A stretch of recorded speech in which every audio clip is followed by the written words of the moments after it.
Chapter 10। जब तेंदुआ उस विशाल वानर की ओर झपटा तो मेरी आश्चर्य और भय से कांप उठी। उस मानवरूपी के आसन भाग्य के कारण नहीं, बल्कि उस युवक के कृत्य के कारण, जिसने अभी क्षण भर पहले ही अपने विचित्र साथी पर क्रोधपूर्वक प्रहार किया था।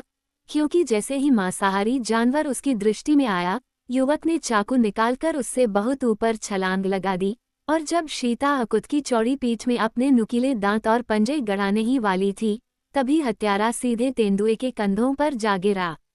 बिल्ली हवा में ही रुक गई। वो बंदर से बाल भर की दूरी से बच गई और भयंकर गुर्राहट के साथ अपनी पीठ पर लुढ़क गई। प्रतिद्वंद्वी तक पहुंचने और उसे हटाने के लिए अपने पंजे से उसे पकड़ लिया, उसकी गर्दन पर काट लिया और बगल में चाकू से वार कर दिया। अकुत अपने पीछे से अचानक आए हमले से चौंक गया और अपनी पुरानी प्रवृत्ति का पालन करते हुए उस लड़की के बगल में पेड़ पर चढ़ गया, जिसमें इतनी भारी जानवर में अद्भुत चपलता से कुछ कम नहीं थी। लेकिन जैसे ही उसने ये देखने के लिए मुड़कर देखा कि उसके नीचे क्या हो रहा था, वह तुरंत फिर से जमीन पर आ गया। अपने मानव साथी को खतरे में डालने वाले खतरे में व्यक्तिगत मतभेद जल्दी ही भूल गए, और न ही वह अपने दोस्त की सेवा में अपनी सुरक्षा को खतरे में डालने के लिए उतना ही उत्सुक था जितना कि कोराक ने उसे बचाने के लिए किया था। नतीजा ये हुआ कि शीता को तुरंत दो खूंखार जीव मिल गए जो उसे चीर फाड़ कर रख रहे थे। चीखते, गुर्राते हुए तीनों झाड़ियों के बीच इधर उधर लुढ़क रहे थे, जबकि युद्ध के मैदान का एकमात्र दर्शक उनके ऊपर पेड़ पर कांपता हुआ बैठा था और गीका को अपनी छाती से लगाए हुए था। ये लड़के का चाकू था जिसने अंततः लड़ाई का फैसला किया, और जब वह भयंकर बिल्ली का बच्चा ऐंठन से कांप उठा और अपनी तरफ लुढ़क गया, तो युवक और बंदर उठे और एक दूसरे का सामना करते हुए उस मृत शरीर के पार चले गए। कोराक ने अपना सिर पेड़ पर बैठी छोटी लड़की की ओर घुमाया। उसे अकेला छोड़ दो, उसने कहा, वो मेरी है। अकुत ने घुराहट की, अपनी लाल आंखें झपकाईं और शीता के शरीर की ओर मुड़ा।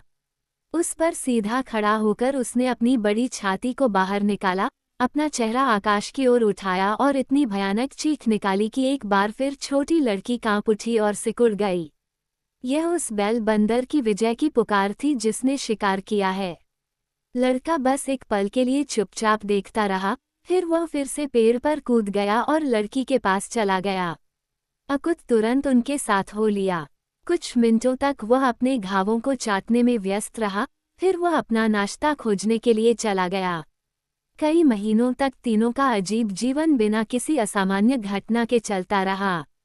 कम से कम ऐसी कोई घटना नहीं हुई जो युवक या बंदर को असामान्य लगे, लेकिन छोटी लड़की के लिए ये कई दिनों और हफ्तों तक लगातार भयावहता का दुस्वप्न था, जब तक कि वह भी मौत की आंखों से रहित कोटमे देखने और उसके कफन जैसे लबादे की बर्फीली हवा को महसूस करने की आदी नहीं हो गई। धीरे धीरे उसने विचारों के आदान प्रदान के एकमात्र सामान्य माध्यम की मूल बातें सीख ली जो उसके साथियों के पास थी, बड़े वानरों की भाषा। और जल्दी ही उसने खुद को जंगल के शिल्प में निपुण कर लिया, ताकि जल्द ही वह समय आ गया जब वह शिकार में एक महत्वपूर्ण कारक बन गई। जब दूसरे सो रहे थे या जो भी शिकार वे पीछा कर रहे थे, उसके निशान का पता लगाने में उनकी मदद कर रही थी। अकुत ने उसे एक ऐसे स्तर पर स्वीकार किया जो समानता की सीमा पर था, जब उनके लिए निकट संपर्क में आना आवश्यक था, लेकिन अधिकांश समय वह उससे दूर रहता था। युवक हमेशा उसके प्रति दयालु था, और अगर कई बार ऐसा होता था जब उसे उसकी उपस्थिति का बोझ महसूस होता था तो वह उसे उससे छिपा लेता था। यह पाते हुए कि रात की नमी और ठंड उसे असहज और पीड़ादायक बना रही थी, कोराक ने एक विशाल पेड़ की हिलती शाखाओं के बीच एक छोटा सा आश्रय बनाया। यहाँ छोटी मेरीन तुलनात्मक रूप से गर्मी और सुरक्षा में सोती थी, जबकि हत्यारा और बंदर पास की शाखाओं पर बैठते थे। पूर्व हमेशा ऊंचे निवास के प्रवेश द्वार के सामने होता था, जहाँ वह अपने साथी को वृक्ष या दुश्मनों के खतरों से सबसे अच्छी तरह से बचा सकता था। वे शीता से बहुत डरने के लिए बहुत ऊंचे थे, लेकिन हमेशा हिस्सा सांप किसी की आत्मा को आतंकित करने के लिए मौजूद था, और बड़े बबून जो पास में रहते थे और जो कभी हमला नहीं करते थे, हमेशा अपने नुकीले दांत दिखाते थे, और जब भी वे उनके पास से गुजरते थे तो तीनों पर भौंकते थे। आश्रय के निर्माण के बाद तीनों की गतिविधियां स्थानीय हो गईं। वे कम दूर तक फैले हुए थे, क्योंकि शाम ढलने पर उन्हें हमेशा अपने पेड़ पर लौटना पड़ता था। पास में एक नदी बहती थी। शिकार और फल प्रचुर मात्रा में थे, साथ ही मछलियां भी। जीवन जंगल की रोजमर्रा की नीरसता में सिमट गया था, भोजन की तलाश और पेट भरकर सोना। वे आज से आगे नहीं देख रहे थे। अगर युवक अपने अतीत और दूर के महानगरों में उसके लिए तरसने वालों के बारे में सोचता तो वह एक अलग और अवैयक्तिक तरीके से सोचता, जैसे कि वह दूसरा जीवन उसके अलावा किसी और प्राणी का हो। उसने सभ्यता में लौटने की उम्मीद छोड़ दी थी, क्योंकि जिन लोगों से उसने दोस्ती की उम्मीद की थी, उनके हाथों उसे कई बार ठुकराए जाने के बाद वह इतनी दूर तक भटक गया था कि उसे एहसास हुआ कि वह जंगल की भूल भुलैया में पूरी तरह से खो गया है। फिर मीरीम के आने के बाद से ही उसे उसमें वह एक चीज मिल गई थी जिसकी कमी उसे अपने जंगल के जीवन में सबसे ज्यादा महसूस होती थी, मानवीय संगति। उसके साथ उसकी दोस्ती में सेक्स प्रभाव का कोई निशान नहीं था जिसके बारे में वह जानता था। वे दोस्त थे, साथ ही बस इतना ही। दोनों लड़के हो सकते थे। कोराक के रवैये में स्पष्ट रूप से दिखाई देने वाली आधी कोमल और हमेशा कुशल सुरक्षात्मक प्रवृत्ति के प्रकटीकरण को छोड़कर छोटी लड़की उसे उसी तरह अपना आदर्श मानती थी जैसे वह अपने भाई को मानती अगर उसका कोई भाई होता। प्रेम एक ऐसी चीज थी जिसके बारे में दोनों को ही पता नहीं था, लेकिन जैसे जैसे वह युवक वयस्क होने के करीब पहुंचता गया, यह अपरिहार्य हो गया कि उसे भी वैसा ही प्यार मिले जैसा कि हर दूसरे जंगली पुरुष को होता है।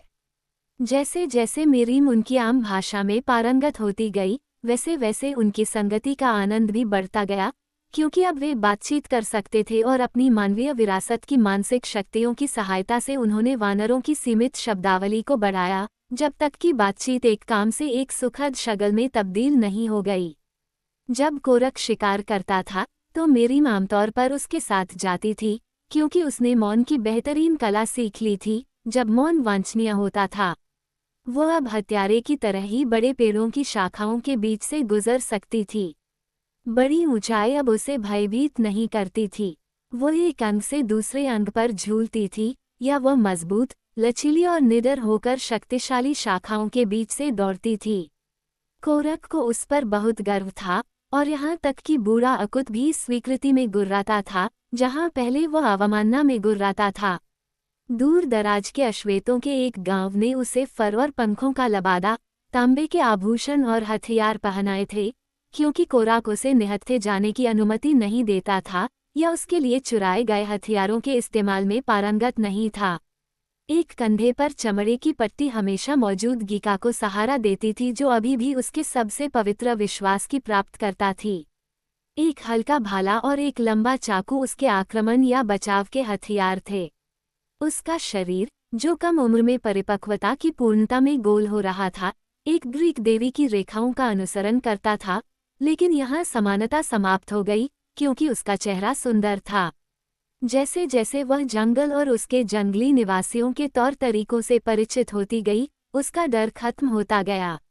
जैसे जैसे समय बीतता गया, वह अकेले ही शिकार करने लगी। जब कोराक और अकुत बहुत दूर से शिकार कर रहे होते थे, क्योंकि कभी कभी उन्हें ऐसा करने के लिए मजबूर होना पड़ता था जब उनके आसपास के इलाके में शिकार की कमी होती थी।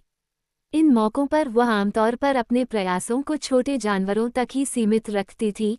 हालांकि कभी कभी वह एक हिरन को मार गिराती थी, और एक बार हौटा सुअर को भी, एक बड़ा हाथी जिस पर हमला करने से पहले शायद शीता भी 2 बार सोचती।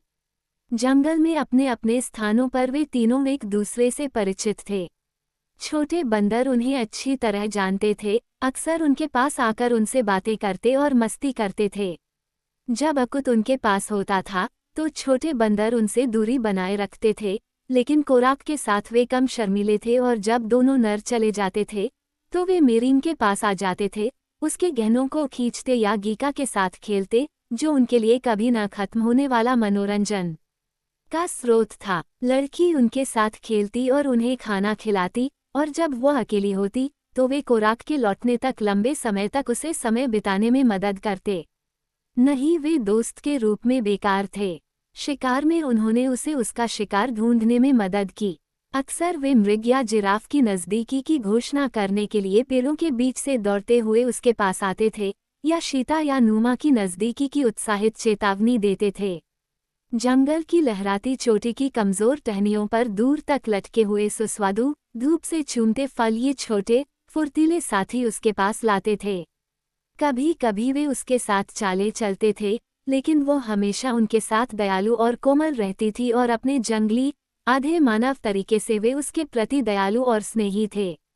उनकी भाषा महान वानरों के समान थी। मेरी उनसे बातचीत कर सकती थी, हालांकि उनकी शब्दावली की कमी के कारण ये बातचीत तर्क के उत्सवों के अलावा कुछ भी नहीं थी। परिचित वस्तुओं के लिए उनके पास नाम थे, साथ ही उन स्थितियों के लिए भी जो दर्द या खुशी, दुख या क्रोध पैदा करती थीं। ये मूल शब्द महान मानवों के बीच इस्तेमाल होने वाले शब्दों से इतने मिलते जुलते थे कि यह सुझाव देते थे कि मानुष की भाषा मातृभाषा थी। सबसे अच्छा तो ये था कि यह केवल भौतिक और घिनौने आदान प्रदान के लिए था। सपने, आकांक्षाएं, उम्मीदें, अतीत, भविष्य, इन सब का बंदर मनु की बातचीत में कोई स्थान नहीं था। सब कुछ वर्तमान के बारे में था, खास तौर पर पेट भरने और जूं पकड़ने के बारे में। यह एक ऐसी लड़की की मानसिक भूख को शांत करने के लिए बहुत ही घटिया भोजन था जो अभी अभी महिला बनने की कगार पर थी।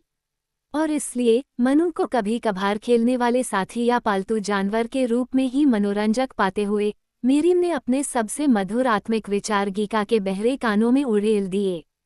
गीका से उसने अरबी में बात की, ये जानते हुए कि गीका एक गुड़िया होने के नाते कोराक और अकुत की भाषा नहीं समझ सकती, और कोराक और अकुत की भाषा नर वानरों की भाषा है, जिसमें एक अरब गुड़िया के लिए कोई दिलचस्पी नहीं है।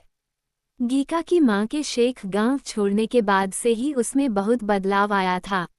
अब उसके कपड़ों में मीरीम की झलक दिखाई देती थी। उसके धड़ पर कंधे से लेकर घुटने तक तेंदुए की खाल का एक छोटा सा टुकड़ा था। उसके माथे पर घास की लंटें थीं, जिस पर तोते के कुछ भड़कीले पंख थे, जबकि घास के दूसरे टुकड़ों को धातु के हाथ और पैर के आभूषणों की नकल में ढाला गया था। गीका एक आदर्श छोटी जंगली थी, लेकिन दिल से वह अपरिवर्तित थी। वह पहले की तरह ही सर्वभक्षी श्रोता थी। गीका में एक बेहतरीन गुण ये था कि वह कभी भी अपने बारे में बात करने के लिए बीच में नहीं बोलती थी। आज कोई अपवाद नहीं था। वह 1 घंटे से मीरीम की बातें ध्यान से सुन रही थी। एक पेड़ के तने के सहारे खड़ी थी, जबकि उसकी दुबली पतली युवा मालकिन उसके सामने एक हिलती हुई शाखा पर बिल्ली की तरह आराम से खींची हुई थी। छोटी गीका, मीरीम ने कहा, हमारा कोराक आज बहुत दिनों के लिए चला गया है। हम उसे याद करते हैं, छोटी गीका, है न? जब हमारा कोराक दूर होता है तो विशाल जंगल में यह नीरस और अकेला होता है। इस बार वह हमारे लिए क्या लाएगा, है न? मीरीम के टखने के लिए धातु का एक और चमकदार बैंड, या एक काली मादा के शरीर से एक नर्म हिरन की खाल का लंगोट। वह मुझे बताता है कि मादाओं की संपत्ति प्राप्त करना कठिन है, क्योंकि वह उन्हें नहीं मारेगा जैसा कि वह नरों को मारता है, और जब वह उनसे उनके गहने छीनने के लिए उन पर झपटता है तो वे बर्बरता से लड़ते हैं। फिर नर भाले और तीर लेकर आते हैं और कोराक पेड़ों पर चढ़ जाता है। कभी कभी वह मादा को अपने साथ ले जाता है और शाखाओं के बीच से उसकी वे चीजें छीन लेता है जो वह मीरीम के लिए घर ले जाना चाहता है। वह कहता है कि अब अश्वेत उससे डरते हैं और उसे देखते ही महिलाएं और बच्चे चीखते हुए अपनी झोपड़ियों की ओर भागते हैं, लेकिन वह उनका पीछा करता हुआ अंदर चला जाता है, और ऐसा अक्सर नहीं होता कि वह अपने लिए तीर और मीरीम के लिए उपहार के बिना वापस लौटता है। कोराक जंगल के लोगों में शक्तिशाली है। हमारा कोराक, गीका, नहीं, मेरा कोराक। मीरीम की बातचीत में अचानक एक उत्साहित छोटे बंदर की आवाज से बाधा उत्पन्न हुई, जो पड़ोसी पेड़ से छलांग लगाता हुआ उसके कंधों पर आ गिरा। चढ़ो, वह चिल्लाया, चढ़ो, मंगनी आ रही हैं। मीरीम ने आलस से अपने कंधे के ऊपर से अपनी शांति भंग करने वाले उत्तेजित व्यक्ति की ओर देखा। चढ़ जाओ खुद ही, छोटे मनु, उसने कहा। हमारे जंगल में सिर्फ कोरक और अकुत ही मंगनी है। तुमने उन्हें ही शिकार से लौटते देखा है। किसी दिन तुम अपनी परछाई देखोगे, छोटे मनु, और फिर तुम डरकर मर जाओगे। लेकिन बंदर ने अपनी चेतावनी को और अधिक जोर से चिल्लाया, इससे पहले कि वो ऊंची छत की सुरक्षा की ओर भागता, जहां महान वानर, मंगानी, उसका पीछा नहीं कर सकता था। कुछ देर बाद मेरीम ने पेड़ों के बीच से झूलते हुए शवों की आवाज सुनी। उसने ध्यान से सुना। वे दो थे और वे महान वानर थे, कोराक और अकुत। उसके लिए कोराक एक वानर था, एक मंगानी, क्योंकि तीनों हमेशा खुद को इसी रूप में वर्णित करते थे।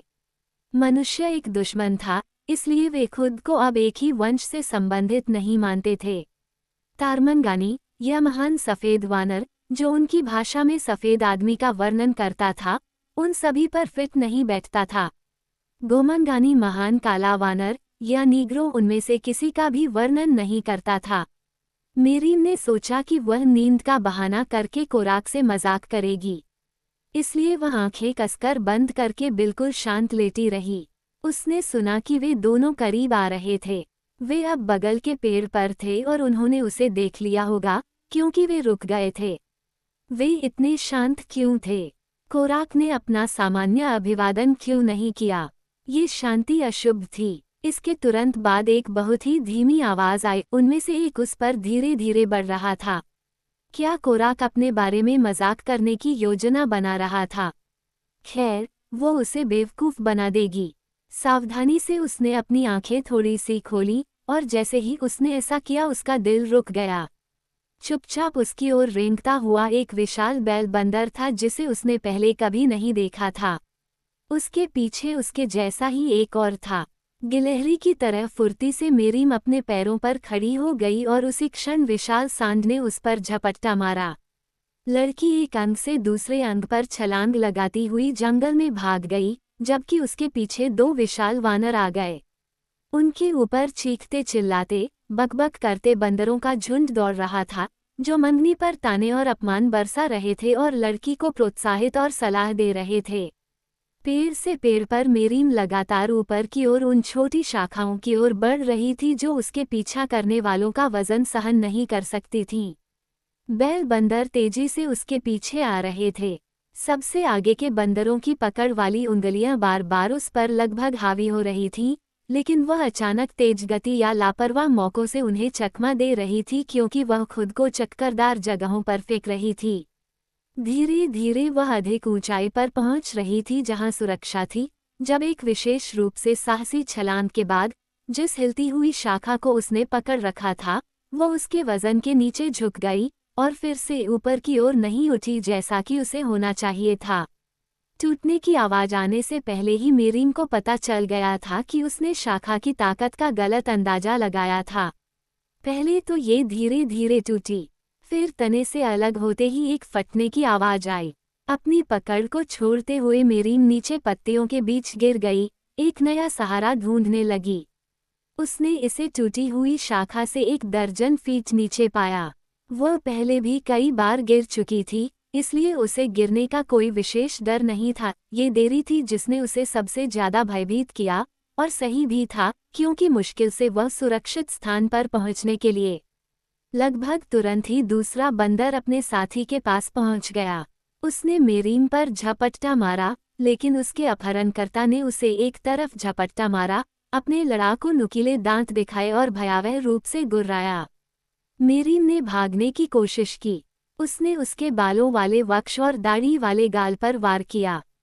उसने अपने मजबूत, सफेद दांतों को एक झबरा अग्रबाहु में कस लिया।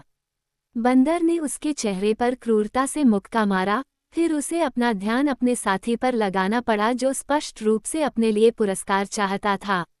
बंदी का मालिक हिलती हुई शाखा पर लाभ के लिए नहीं लड़ सकता था, क्योंकि वह एक छटपटाती, संघर्षरत बंदी के बोझ से दबा हुआ था, इसलिए वह जल्दी से नीचे जमीन पर गिर गया। दूसरे ने उसका पीछा किया, और यहाँ वे लड़े, कभी कभी अपनी द्वंद्व युद्ध को छोड़कर लड़की का पीछा करते और उसे फिर से पकड़ लेते, जो युद्ध में अपने बंदी के व्यस्त होने का पूरा फायदा उठाकर भागने की कोशिश करती, लेकिन हमेशा वे उसे पकड़ लेते, और पहले एक और फिर दूसरे ने उसे अपने कब्जे में ले लिया, जबकि वे पुरस्कार के लिए एक दूसरे को टुकड़े टुकड़े करने के लिए संघर्ष कर रहे थे। अक्सर लड़की को कई बार ऐसे प्रहारों का सामना करना पड़ता था जो बालों वाले शत्रु के लिए थे, और एक बार वो गिर गई थी, बेहोश पड़ी थी, जबकि वानरों ने उसे बलपूर्वक रोकने के व्याकुलता से मुक्ति पाकर एक दूसरे पर भयंकर और भयानक युद्ध किया। उनके ऊपर छोटे बंदर चिल्ला रहे थे, उन्मादी उत्तेजना के उन्माद में इधर उधर दौड़ रहे थे। युद्ध के मैदान में आगे पीछे खूबसूरत पंखों वाले अनगिनत पक्षी उड़ रहे थे, क्रोध और अवज्ञा की कर्कश चीखें निकाल रहे थे। दूर से एक शेर दहाड़ रहा था। बड़ा सांड धीरे धीरे अपने प्रतिद्वंद्वी को टुकड़े टुकड़े कर रहा था। वे जमीन पर लौटते हुए काटने और वार करने लगे। फिर से अपने पिछले पैरों पर खड़े होकर वे मानव पहलवानों की तरह खींचतान कर रहे थे, लेकिन हमेशा विशाल नुकीले दांतों ने अपना खूनी खेल दिखाया, जब तक कि दोनों लड़ाके और उनके आसपास की जमीन खून से लाल नहीं हो गई। इस सब के दौरान मेरीम जमीन पर चुपचाप और बेहोश पड़ी रही।